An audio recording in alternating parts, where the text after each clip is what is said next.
कहानी शुरू करने से पहले दोस्तों, आपसे एक छोटी सी गुजारिश है। अगर आपको कहानी अच्छी लगे तो वीडियो को लाइक करें और चैनल को सब्सक्राइब जरूर करें ताकि हमारी नई कहानी आप तक आसानी से पहुंच सकें। तो ज्यादा देर न करते हुए चलिए कहानी को शुरू करते हैं। ये कहानी एक ट्रक ड्राइवर की है जिसका नाम बलराम है। उसके साथ उसका एक खलासी भी है जिसका नाम शंभू है। अब मैं ये कहानी बलराम के नजरिए से सुनाता हूँ। मेरा नाम बलराम है और मैं एक ट्रक ड्राइवर हूँ। मुझे ट्रक चलाते लगभग 10 साल हो गए हैं। इन 10 सालों में मुझे ट्रक चलाने का काफी अच्छा अनुभव हो गया है। पहले मैं अकेले ही ट्रक चलाता था, लेकिन लंबे सफर के दौरान मुझे रास्ते में काफी मुश्किलों का सामना करना पड़ता था। जैसे कि ट्रक के बहुत से काम ऐसे होते हैं जिन्हें अकेले करना बहुत मुश्किल होता है। इसलिए मैंने अपने साथ एक खलासी रख लिया जिसका नाम शंभू है। शंभू काफी होशियार इंसान है और वो मेरे साथ लगभग 5 साल से है।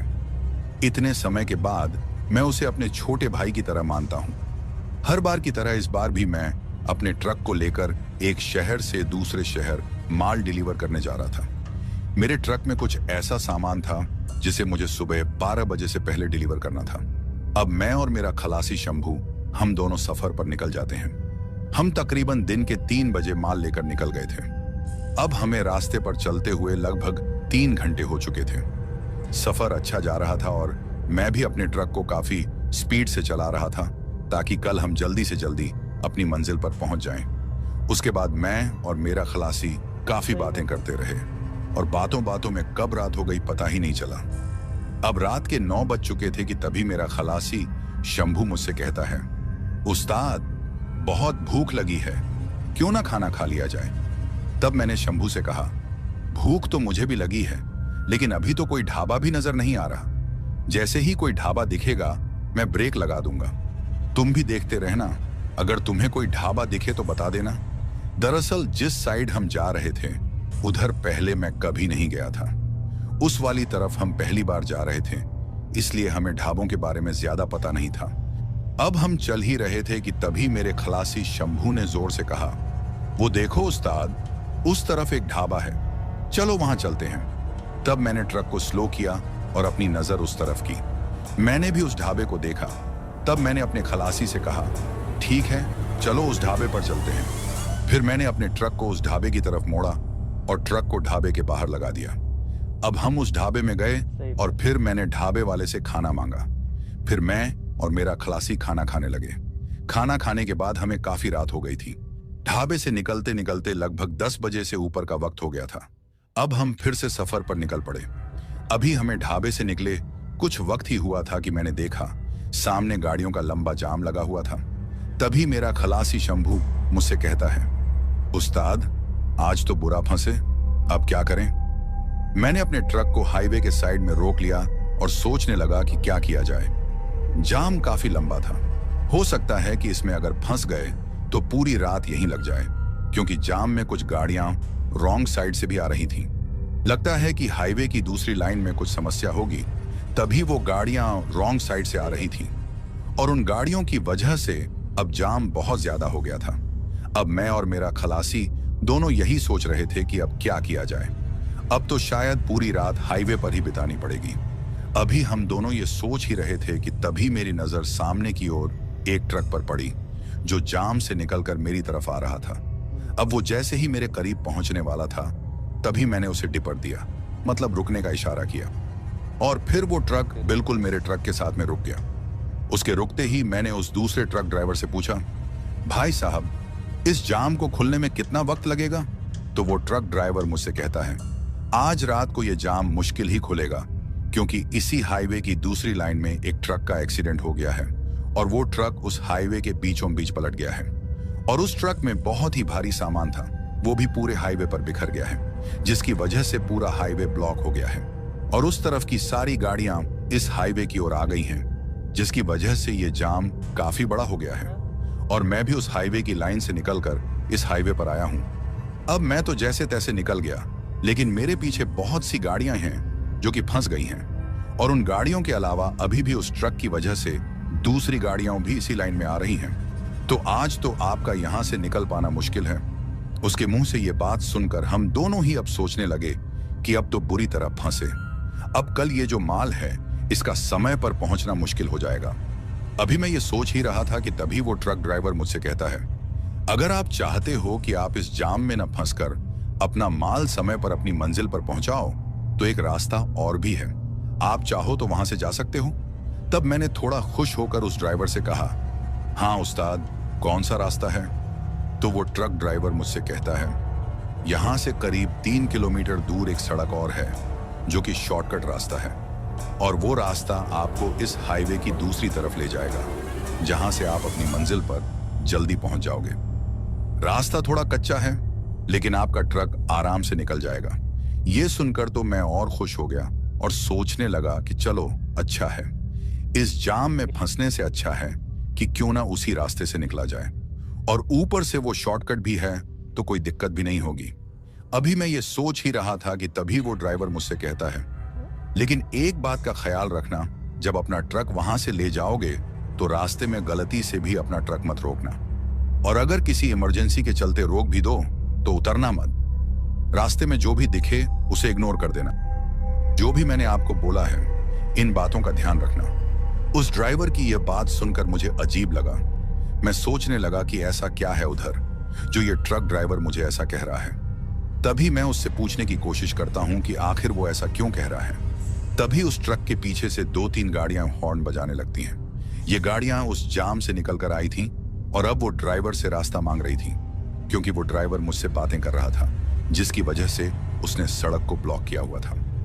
तभी वो ड्राइवर अपने ट्रक को थोड़ा धीरे चलाते हुए आगे ले जाते जाते मुझसे कहता है, उस्ताद जी, अगर आपको उस शॉर्टकट रास्ते से जाना है तो अपने ट्रक को मोड़ दो और मेरे ट्रक के पीछे पीछे लेकर आओ।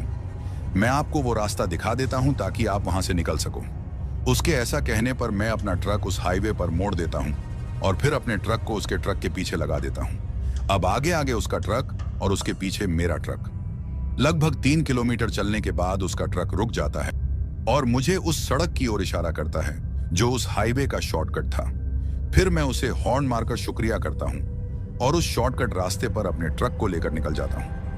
अभी मैं उस हाईवे से उस रास्ते पर निकला ही था कि मुझे उस ड्राइवर की बातों पर ध्यान जाता है और मैं सोचता हूं कि आखिर उसने ऐसा क्यों कहा। तभी मेरा खलासी शंभू मुझसे कहता है, उस्ताद, उस ट्रक वाले ने हमें इस रास्ते पर सावधान रहने के लिए क्यों कहा होगा। तो मैं उससे कहता हूं, हो सकता है इस सड़क पर कहीं लुटेरे हों जो माल लूटने के फिराक में रहते हों, क्योंकि रात के समय वो कुछ भी कर सकते हैं, इसलिए उसने ऐसा कहा होगा। लेकिन तुम टेंशन मत करो, हम अपना ट्रक कहीं भी नहीं रोकेंगे। और फिर हम उस रास्ते पर आगे बढ़ गए। हमारे ट्रक के सिवा दूसरी कोई भी गाड़ी उस सड़क पर नहीं दिख रही थी। रास्ते की बात करूं तो वो सड़क काफी सुनसान थी और उसके इर्द गिर्द बहुत घना जंगल था। काला घना अंधेरा जो उस सड़क को और भी भयानक बना रहा था। हमारा ट्रक उस अंधेरे को अपनी हेडलाइट्स से चीरता हुआ अपनी मंजिल की ओर बढ़ रहा था। हमारे ट्रक की हेडलाइट्स के अलावा वहां कुछ भी दिखाई नहीं दे रहा था। जंगल के बीच से जाने वाली वो सड़क और वहां का घनापन काफी डरावना लग रहा था। शंभू भी चुप था और मुझे अंदर से एक अजीब सी बेचैनी हो रही थी।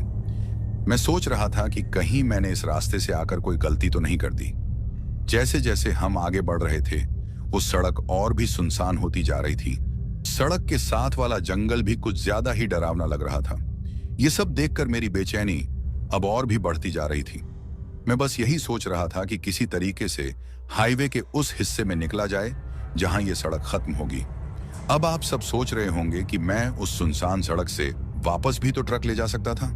तो मैं आपको बता दूं कि वो एक सिंगल लेन सड़क थी जो इतनी छोटी और कच्ची थी कि उस पर ट्रक को मोड़ पाना बिल्कुल नामुमकिन था। सड़क के दोनों तरफ घना जंगल फैला हुआ था और अंधेरा इतना गहरा था कि हेडलाइट्स की रोशनी से बाहर कुछ भी नजर नहीं आ रहा था। ट्रक को पीछे ले जाना भी कोई आसान काम नहीं था, क्योंकि सड़क इतनी तंग थी कि एक छोटी सी गलती ट्रक को सीधे जंगल के अंदर गिराने के बराबर होती। और ऊपर से रात का समय, जब हर तरफ सन्नाटा और अजीब सी बेचैनी थी, वापस मुड़ने का ख्याल ही समझदारी नहीं लगता था। वो एक ही रास्ता था और चाहे मुश्किलें जितनी भी बढ़ जाएं, मुझे बस उस रास्ते पर आगे ही बढ़ना था। शंभू भी समझ गया था कि अब पीछे मुड़ना हमारे लिए और भी ज्यादा खतरनाक हो सकता है। इसलिए मैंने मन ही मन तय कर लिया कि चाहे कुछ भी हो, मुझे उस सड़क को पार करना ही होगा। अब मैं यह सोच ही रहा था कि तभी जंगल की तरफ से एक सफेद परछाई काफी तेजी से मेरे ट्रक के सामने की तरफ आई और अचानक मेरे ट्रक के सामने कूद गई। ऐसा लग रहा था जैसे वो कोई औरत है जिसने सफेद कपड़े पहने हों। उसको कूदते देख मैंने एकदम से अपने ट्रक को ब्रेक लगा दी। उस सफेद परछाई या औरत जो भी थी, उसको मेरे खलासी शंभू ने भी देखा था। यह सब देखकर मेरे खलासी शंभू ने मुझसे कहा, उस्ताद, ये औरत कौन थी जो हमारे ट्रक के सामने कूदी है? तभी मैं उससे कहता हूं, पता नहीं ये कौन है, लेकिन तुम रुको, मैं देख कर आता हूं कि उसको चोट तो नहीं लगी। और फिर मैं ट्रक का फाटक खोलने लगा। अब जैसे ही मैं ट्रक के बाहर जाने ही वाला था, तभी शंभू ने मुझसे कहा, उस्ताद, पागल हो गए हो क्या? मैंने उससे कहा, तुम ऐसा क्यों बोल रहे हो? तो तभी मेरे खलासी ने कहा, उस्ताद, याद है उस ट्रक ड्राइवर ने हमसे क्या कहा था कि रास्ते में कुछ भी दिखे उसको नजरअंदाज कर देना और अपना ट्रक मत रोकना, और अगर रोको भी तो बाहर मत निकलना। हो सकता है हमें फंसाने की ये कोई साजिश हो लुटेरों की। तभी मैं मेरे खलासी शंभू से कहता हूं, तुम बिल्कुल सही कह रहे हो सकता है कि हमें फंसाने की ही कोई साजिश हो। फिर शंभू मुझसे कहता है, उस्ताद, खुद ही सोचो कि कोई औरत अचानक से जंगल से आके हमारे ट्रक के सामने क्यों कूदेगी, ताकि हम लोग अपना ट्रक रोक लें और उसकी मदद के लिए ट्रक से बाहर निकलें, और जैसे ही हम बाहर निकलेंगे उसके साथ ही हम पर हमला कर देंगे और सब लूट के चले जाएंगे। उसकी ये बात सुनकर मुझे भी अब पूरा यकीन हो गया था कि वो सही कह रहा है। फिर शंभू ने कहा, उस्ताद, जितनी जल्दी हो सके यहां से निकलो। फिर मैंने अपना ट्रक स्टार्ट किया और हम वहां से निकल गए। अब जैसे ही हम वहां से निकले, मैंने अपने ट्रक के रियर मिरर में देखा तो मुझे उस जगह कोई औरत नजर नहीं आई। फिर मैंने अपने खलासी से कहा, बड़ी अजीब बात है, उस जगह तो कोई नहीं है जहां हमने ट्रक को रोका था। फिर शंभू ने मुझसे कहा, हो सकता है उस्ताद हमारा वहम हो, लेकिन मैं मन ही मन सोचने लगा कि एक आदमी को वहम हो सकता है, दो आदमी को कैसे वहम हो सकता है। फिर मैंने इस बात को नजरअंदाज किया और आगे ट्रक को लेकर चला गया। अब मेरा खलासी शंभू मुझसे कहता है, उस्ताद, ये सड़क तो खत्म ही नहीं हो रही, अभी कितना टाइम हमें ऐसे और चलना होगा। तो मैं अपने खलासी शंभू से कहता हूं, वो तो मुझे भी नहीं पता कि ये सड़क कब खत्म होगी, लेकिन हमको चलते रहना चाहिए। अब हम कुछ कर भी तो नहीं सकते सिवाय चलने के। अभी हम दोनों बातें ही कर रहे थे कि तभी अचानक हमें सड़क के किनारे एक आदमी दिखा, जो कि दिखने में 60 से 70 साल के बीच का होगा। उसने सफेद धोती और लाल रंग का कुर्ता पहना था और उसके कंधे पर एक पोटली दिख रही थी। दिखने में वो मुझे पंडित की तरह लग रहा था और वो हमसे लिफ्ट मांग रहा था। तभी मेरे खलासी शंभू मुझसे कहता है, उस्ताद, ये इतनी रात को कौन आदमी है जो हमसे लिफ्ट मांग रहा है? दिखने में तो कोई भला आदमी लग रहा है। क्या बोलते हो उस्ताद, इसकी मदद करें या नहीं? फिर वो मुझसे ये भी कहता है, याद है ना उस्ताद, ट्रक ड्राइवर ने हमसे क्या कहा था कि हमको रास्ते में जो भी दिखे उसे नजरअंदाज करते जाना है। मैं थोड़ी देर रुका और सोचने लगा कि क्या ये आदमी सच में मदद के लायक है भी, या फिर ये भी किसी साजिश का हिस्सा हो सकता है। फिर मैंने शंभू से कहा, हो सकता है ये आदमी यहीं आसपास के किसी इलाके का हो और इसे इस रास्ते के बारे में पता हो। शायद ये बता सके कि इस सड़क से हाईवे तक पहुंचने में कितना समय लगेगा। हम इस आदमी से आगे का रास्ता भी पूछ लेंगे, और अगर ये कोई लुटेरा हुआ तो भी हम दो आदमी हैं, ये हमारा कुछ नहीं कर पाएगा। ये बात सुनकर मेरा खलासी भी मान गया और बोला, ठीक है उस्ताद, हम इसे लिफ्ट दे देते हैं, हो सकता है हमारी मदद ही हो जाए। फिर मैंने अपने ट्रक को उस आदमी के पास ले लिया। वो आदमी ट्रक के करीब आकर बोला, बेटा, मेरा गांव यहां से थोड़ा आगे है, अगर आप मुझे लिफ्ट देंगे तो आपकी बड़ी मेहरबानी होगी। मैंने कहा, कोई बात नहीं बाबा, आप आ जाइए। वो ट्रक का फाटक खोलकर केबिन में आ गया और हम आगे की ओर चल पड़े। तभी मेरा खलासी शंभू उस आदमी से पूछने लगा, आप इतनी सुनसान जगह पर, वो भी इतनी रात में, क्या कर रहे थे?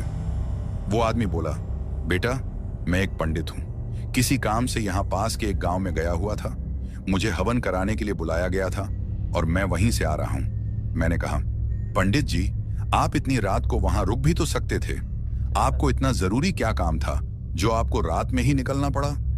पंडित ने कहा, ऐसा नहीं है कि मैं वहां रुक नहीं सकता था, जहां मैंने हवन किया वहां के लोग भी मुझे रोकने की कोशिश कर रहे थे कि आज रात यहीं रुक जाओ, सुबह चले जाना, लेकिन मेरी बीवी की तबीयत बहुत खराब चल रही है। मैंने उससे कहा था कि मैं जल्दी घर आ जाऊंगा, लेकिन आज के काम में बहुत ज्यादा समय लग गया। दरअसल जहां मैं गया था वहां 2 हवन हुए, जिसकी वजह से काफी देर हो गई। मुझे लग रहा है कि मेरी बीवी को मेरी जरूरत होगी। हमारा एक ही बेटा है जो शहर में काम करता है। घर पर मैं और मेरी बीवी ही रहते हैं, लेकिन पंडिताई के काम से मैं कभी एक गांव तो कभी दूसरे गांव जाता रहता हूं। पिछले 2 दिनों से मेरी बीवी बहुत बीमार है। मैंने उससे कहा था कि आते वक्त दवाई लेता आऊंगा, लेकिन अब रात इतनी हो गई है कि इस वक्त कुछ भी नहीं मिल सकता। पंडित ने कहा, शुक्र है आप लोगों का जो आपने मुझे लिफ्ट दे दी। आपका ये उपकार मैं कभी नहीं भूलूंगा। उसकी बातें सुनकर हम भी उस पर यकीन करने लगे और मैंने ट्रक चलाना शुरू कर दिया। अभी कुछ ही समय हुआ था कि मैंने देखा वो पंडित कुछ अजीब तरीके से ट्रक के सामने की ओर तो कभी ट्रक की साइड वाली खिड़की की ओर बार बार देख रहा था, मानो वो डरा हुआ लग रहा हो। तभी अचानक से उस पंडित ने कहा, बेटा सामने एक मोड़ आएगा, वहां से जितनी जल्दी हो सके निकल जाना। भूलकर भी ट्रक मत रोकना, और अगर कुछ भी दिखे तो घबराना मत। उसकी ये बात सुनकर मेरे दिल की धड़कन तेज हो गई। मैं सोचने लगा कि पंडित ऐसा क्यों बोल रहा है। अब मैं उससे इस बारे में पूछने ही वाला था कि मेरा ट्रक उस मोड़ के करीब पहुंच गया। मैंने अपनी ट्रक की स्पीड कम करने की बजाय थोड़ी तेज कर दी। ज्यादा तेज भी नहीं कर सकता था क्योंकि मेरे ट्रक में जो माल था वह काफी भारी था। अगर ज्यादा तेजी की तो ट्रक पलट भी सकता था, इसलिए मैंने ट्रक की गति उसके भार के मुताबिक ही बढ़ाई।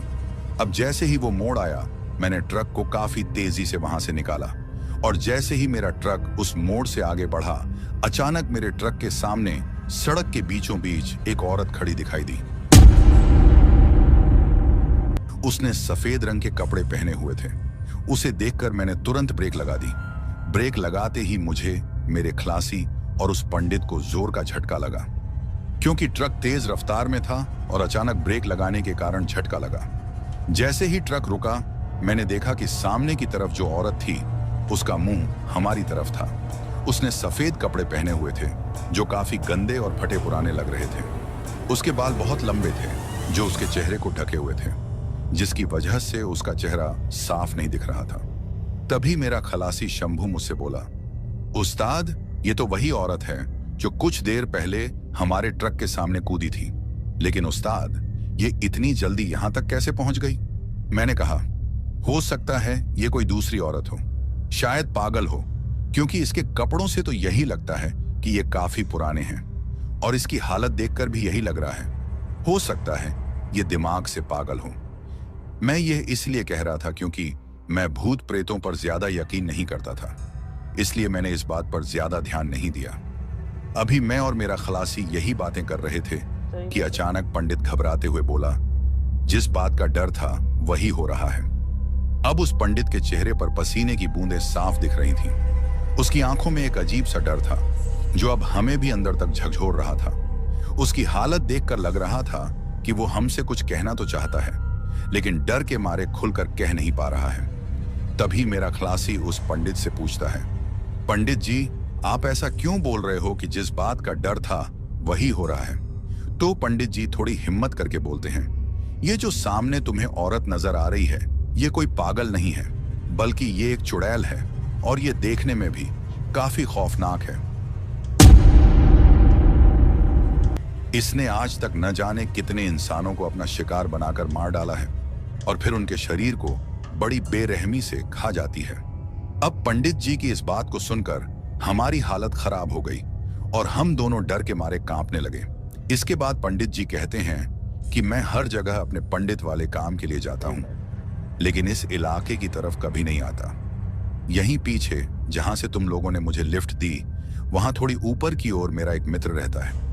उसके काफी बार बुलाने पर भी मैं यहां आने को तैयार नहीं हुआ, क्योंकि मुझे पता था कि इस रास्ते पर उस चुड़ैल का बहुत आतंक है। लेकिन फिर मेरे उस मित्र ने मुझे बहुत मजबूर किया, जिसकी वजह से मुझे यहाँ हवन के लिए आना पड़ा। लेकिन मैं ये सोचकर आया था कि मैं अपना काम खत्म करके वहां से दिन के उजाले में ही निकल जाऊंगा। फिर मेरे मित्र के छोटे भाई ने भी मुझे उसके लिए हवन करने को कहा और मैं मना नहीं कर पाया। इस वजह से मुझे वहां देर हो गई। उन लोगों को भी इस चुड़ैल के बारे में पता था, तभी वो लोग मुझे रोकने की काफी कोशिश कर रहे थे। जैसे ही रात होती है, उस गांव के लोग अपने घरों से बाहर निकलना बंद कर देते हैं। लेकिन मेरी पत्नी की तबीयत ज्यादा खराब होने के कारण मुझे मजबूरन आना पड़ा और अब मैं जल्दी जल्दी वहां से हाईवे की तरफ ही आ रहा था जहां से तुमने शॉर्टकट पकड़ा था। तभी मुझे तुम्हारा ये ट्रक दिखा और मैंने तुमसे लिफ्ट मांगी। मैंने भी सोचा कि शायद हम 3 लोगों को इसका सामना नहीं करना पड़ेगा, लेकिन आज जिस बात का डर था वही हुआ। उसकी ये बातें सुनकर मेरे खलासी शंभू के चेहरे से भी पसीना बह रहा था और मेरी भी हालत खराब हो रही थी। अब पंडित जी हमसे ये बात कह ही रहे थे कि अचानक से मेरे खलासी ने जोर से कहा, उस्ताद वो देखो, ये औरत तो अब हमारी तरफ ही आ रही है। उसकी ये बात सुनकर मैंने भी सड़क की तरफ देखा और सच में ही वो औरत हमारी ही तरफ आ रही थी। तभी मैंने ट्रक को बैक गियर में किया और ट्रक को पीछे की ओर करने लगा। लेकिन मैं जितना अपने ट्रक को पीछे कर रहा था वो उतना ही हमारी ओर बढ़ रही थी। अब मैं अपने ट्रक को ज्यादा पीछे भी नहीं कर सकता था क्योंकि पीछे की ओर काफी बड़ी खाई थी और वो बड़ा मोड़ भी था जहां से मैंने अपने ट्रक को काफी तेजी से निकाला था। अब मैंने अपने ट्रक को रोक लिया और वो औरत अभी भी हमारे ट्रक की तरफ ही आ रही थी। अब हमारे ट्रक और उसके बीच का फासला सिर्फ 10 से 15 फीट का ही बचा था और हमारी हालत बिगड़ती जा रही थी। तभी पंडित जी ने अपनी पोटली में हाथ डाला और उसमें से एक माला निकाली और उसे ट्रक के डैशबोर्ड पर रख दिया। माला के डैशबोर्ड पर रखते ही वो औरत वहीं रुक गई और जोर से घुर्राने लगी। और फिर हमने कुछ ऐसा देखा जिसे देखकर हमारी हालत बहुत खराब हो गई। वो मंजर इतना खौफनाक था कि कोई भी देखे तो उसे हार्ट अटैक आ जाए। दरअसल हमने देखा कि उस औरत का जो रूप था वो बदल रहा था। उसने अपने चेहरे को ऊपर की तरफ किया जिसके कारण अब हम उसे अपने ट्रक की हेडलाइट से पूरी तरह देख सकते थे। हमने देखा उसकी आंखें बहुत भयानक दिख रही थीं, जैसे उसकी आंखों में किसी ने आग से भरे अंगारे रख दिए हों। उसका चेहरा काफी अजीब सा था। पूरे चेहरे पर झुर्रियां थीं और काफी बड़े बड़े भयानक दांत जो कि उसके होंठों से बाहर की तरफ दिख रहे थे। उसके लंबे लंबे नाखून थे जिन्हें देखकर ऐसा लग रहा था कि मानो उन्हें किसी को चीरने का इंतजार हो। और उसके लंबे लंबे बाल जो अब बिल्कुल सफेद हो चुके थे और काफी भयानक नजर आ रहे थे। ऐसा लग रहा था कि मानो सामने हमारी मौत खड़ी हो। ऐसा नजारा देखकर मेरी और मेरे खलासी शंभू की हालत खराब हो चुकी थी। लेकिन वो पंडित जी अभी भी अपनी आंखें बंद करके कुछ मंत्र उच्चारण कर रहे थे और फिर अचानक से वो औरत जोर से चीखती है। उसकी चीख इतनी भयानक थी कि मैं और मेरा खलासी अपने कानों को अपने हाथों से बंद कर लेते हैं, लेकिन फिर भी वो चीख सुनाई दे रही थी। अब उसकी चीख रुक जाती है और वो फिर से हमारे पास आने की कोशिश करती है, लेकिन न जाने कौन सी शक्ति उसे हमारी तरफ आने से रोक रही थी। ऐसा लग रहा था जैसे उसे कोई पीछे की ओर खींच रहा हो। पंडित जी अभी भी आंखें बंद करके मंत्र उच्चारण कर रहे थे। तभी वो चुड़ैल हमारे नजरों के सामने से धुएं की तरह गायब हो रही थी और फिर पूरी तरह से गायब हो गई। लेकिन खतरा अभी खत्म नहीं हुआ था, ये तो अभी शुरुआत थी। तभी पंडित जी कहते हैं, जितनी जल्दी हो सके यहां से निकलो, खतरा अभी कम नहीं हुआ, वो फिर से आएगी, इतनी आसानी से हमें जाने नहीं देगी। पंडित की बात सुनकर मैं अपने ट्रक को वहां से काफी तेजी से निकालता हूं और हम आगे की ओर बढ़ जाते हैं। अभी हमको आगे की तरफ जाते हुए कुछ ही वक्त हुआ था कि मैंने कुछ ऐसा देखा जिसे देखकर मेरी हालत फिर से खराब हो गई। दरअसल मैंने देखा कि वो जो चुड़ैल हमने कुछ देर पहले अपने ट्रक के सामने देखी थी, वो फिर से मेरे चलते ट्रक के पीछे काफी तेजी से हवा में उड़ते हुए दिखाई दे रही है। ये बात मैंने अपने खलासी को बताई और फिर वो भी डर के मारे कांपने लगा। फिर मेरे खलासी ने मुझसे कहा, उस्ताद अब हम बच नहीं सकते, ये चुड़ैल हमें जिंदा ही खा जाएगी, आप ट्रक की स्पीड और तेज करो। मेरा ट्रक तो पहले से ही तेज था, लेकिन उसको और ज्यादा तेज करना खतरे से खाली भी नहीं था, क्योंकि रास्ता काफी कच्चा था और सड़क में गड्ढे भी थे, जिसकी वजह से मेरा ट्रक काफी उछल रहा था और ज्यादा शोर भी कर रहा था। अब वो चुड़ैल मेरे ट्रक के साथ साथ ही उड़ रही थी और फिर मेरे ट्रक की खिड़की के पास आकर जोर से हंसने लगी। उसकी हंसी काफी डरावनी थी। फिर थोड़ी देर हंसने के बाद वो गुस्से में बोलने लगी, सुन बे पंडित, तू जितनी भी कोशिश कर ले इनको मेरे हाथों से बचा नहीं सकता। आज तो मैं इनको यहां से जिंदा वापस नहीं जाने दूंगी और तुझे भी नहीं छोड़ूंगी। ये सब कहकर वो फिर से हंसने लगी। ये सब सुनकर मेरी हालत और ज्यादा खराब हो गई। अब डर के कारण मेरा कंट्रोल ट्रक से हट रहा था। ऐसा लग रहा था कि अब मैं ज्यादा देर तक ट्रक नहीं चला पाऊंगा। ट्रक या तो किसी खाई में गिरेगा या फिर किसी पेड़ से टकरा जाएगा। यह सोचते ही मेरे मन में डर और बढ़ गया। तभी पंडित जी ने मुझे हिम्मत देते हुए कहा, देख बेटा, तू इसकी तरफ ध्यान मत दे और अपने ट्रक को बिना रोके भगाता जा, क्योंकि जब तक मैं तुम्हारे साथ हूं ये तेरा कुछ भी नहीं कर सकती। पंडित की बात सुनकर मुझे थोड़ी सी हिम्मत आई और मैं ट्रक को लगातार भगाता रहा। अब वो चुड़ैल मेरे ट्रक से थोड़ी दूर हो गई और फिर अचानक से गायब हो जाती है, लेकिन उसकी हंसी अभी भी मुझे सुनाई दे रही थी। तभी अचानक सब कुछ शांत हो गया, लेकिन मैं चलता ही जा रहा था। मुझे कुछ समझ ही नहीं आ रहा था कि क्या करूं। तभी मुझे सामने सड़क की तरफ बीच में कुछ सफेद परछाइयां दिखाई देने लगी। थोड़ा ज्यादा करीब आते ही मैंने देखा कि सड़क के बीच में 8 से 10 औरतें खड़ी हैं। तभी पंडित जी बोले, कुछ भी हो, ट्रक को मत रोकना, ये सब छलावा है। मैंने पंडित जी की बात मानी और वैसा ही किया। जैसे ही मैं उनके पास पहुंचा, मैंने अपना ट्रक उनके ऊपर चढ़ा दिया और मैं आगे की तरफ निकल गया। पंडित की बात सच थी, वो सच में छलावा था, क्योंकि जैसे ही मैंने अपना ट्रक उनके ऊपर से गुजारा, कोई भी आवाज मेरे ट्रक के नीचे से नहीं आई।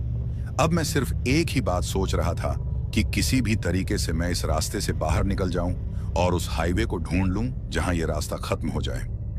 अब मैं काफी तेजी से अपने ट्रक को भगाने लगा, लेकिन अचानक से मेरा ट्रक झटके देने लगा और बिना किसी कारण सड़क के बीचों बीच रुक गया।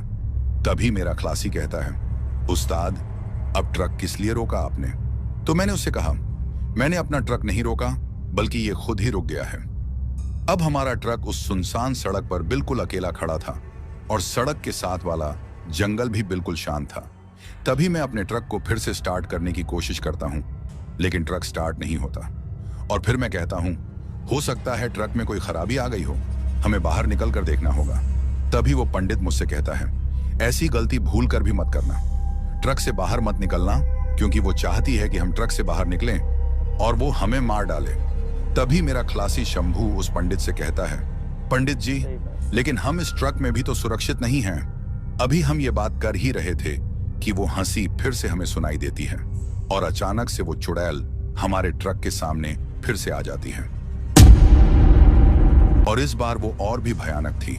फिर वो चुड़ैल हमारी ओर काफी तेजी से आती है और कुछ ही पलों में हवा में उड़ती हुई हमारे ट्रक के बोनट पर चढ़ जाती है और फिर अपने तेज नाखूनों से ट्रक के सामने के शीशे को खरोंचती हुई उसे तोड़ने की कोशिश करती है। अब जब वो ऐसा कर रही थी, मैं और मेरा खलासी काफी जोरों से ट्रक के अंदर चीख रहे थे, क्योंकि हमें पता था कि अब हमारी मौत हमारे सामने है। हमारी मौत के बीच सिर्फ ये ट्रक का शीशा ही बचा हुआ था और अब ये शीशा भी टूटने की कगार पर था। मेरा खलासी शंभू, जो पहले ही काफी घबराया हुआ था, जोर से बोला, पंडित जी, ये शीशा अगर टूट गया तो हमारा क्या होगा? पंडित जी ने अपनी माला को और जोर से पकड़कर मंत्र जाप शुरू कर दिया। वो चुड़ैल जो अब ट्रक के बोनट पर खड़ी थी, हमें घूर रही थी। उसकी आंखें बिल्कुल लाल हो चुकी थीं और चेहरा इतना भयानक था कि उसकी तरफ देखना भी मुश्किल हो रहा था। तभी उसने अपने तेज नाखूनों से शीशे को और जोर से खरोंचने की कोशिश की और एक जोरदार आवाज के साथ शीशा अंदर से क्रैक कर गया। मैंने और शंभू ने एक साथ चीख मारी। अब पंडित जी ने रुद्राक्ष की माला को पकड़ा और जोर जोर से मंत्र उच्चारण करने लगे। फिर उन्होंने वो माला उस शीशे की तरफ दिखाई जहां वो चुड़ैल खड़ी थी।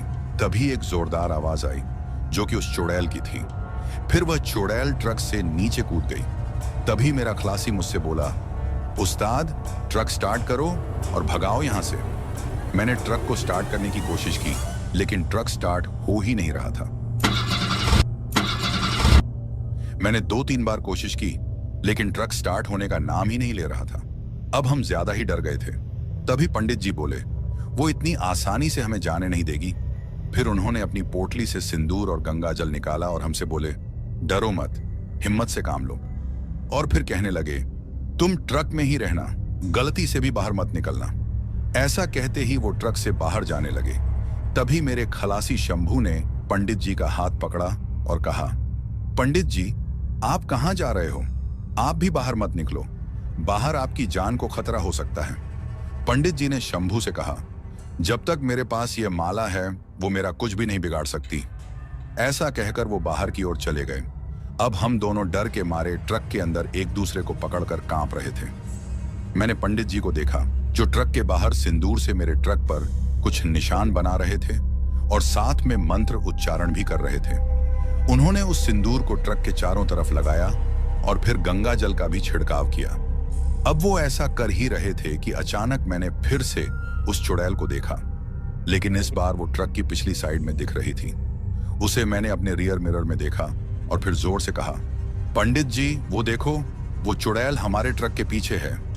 मेरी बात सुनकर पंडित जी एकदम से ट्रक के पीछे की ओर चले गए। अब जैसे ही वो पीछे गए मैंने देखा कि चुड़ैल काफी गुस्से से घुर्रा रही थी। तभी पंडित जी ने उसकी ओर गंगा जल फेंक दिया। गंगा जल पड़ते ही वो जोर जोर से चीखने लगी। उसकी चीखों से ऐसा लग रहा था जैसे वो बहुत तकलीफ में हो, और फिर वो जमीन पर गिर गई। उसके जमीन पर गिरते ही पंडित जी ने सिंदूर भी उस पर फेंक दिया और जोर जोर से मंत्र पढ़ने लगे। पंडित जी जितनी जोर से मंत्र पढ़ रहे थे उतनी ही तकलीफ में वो चुड़ैल हमें नजर आ रही थी। तभी अचानक से पंडित जी ट्रक में आ गए और बोले, जितनी जल्दी हो सके यहां से निकलो, खतरा अभी टला नहीं है। और फिर कहने लगे, मैं इसको कुछ ही वक्त तक रोक सकता हूं, उसके बाद मैं भी इसका कुछ नहीं कर सकता। अब तुम अपने ट्रक को भगाओ। फिर मैंने ट्रक को स्टार्ट करने की कोशिश की और इस बार मेरी पहली कोशिश में ही ट्रक स्टार्ट हो गया और हम काफी तेजी से वहां से निकल गए। ट्रक को चलाते चलाते मैंने पंडित जी से पूछा, पंडित जी अगर वो फिर से हमारे ट्रक पर आ गई तो? मेरा ऐसा कहते ही पंडित जी बोले, अब वो ट्रक को छू भी नहीं सकती।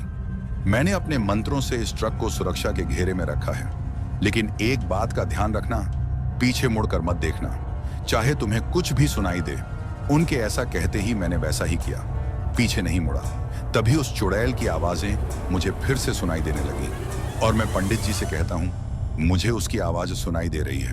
वो बार बार मुझसे एक ही बात कह रहे थे, कुछ भी हो जाए पीछे मत देखना। और फिर मैंने वैसा ही किया।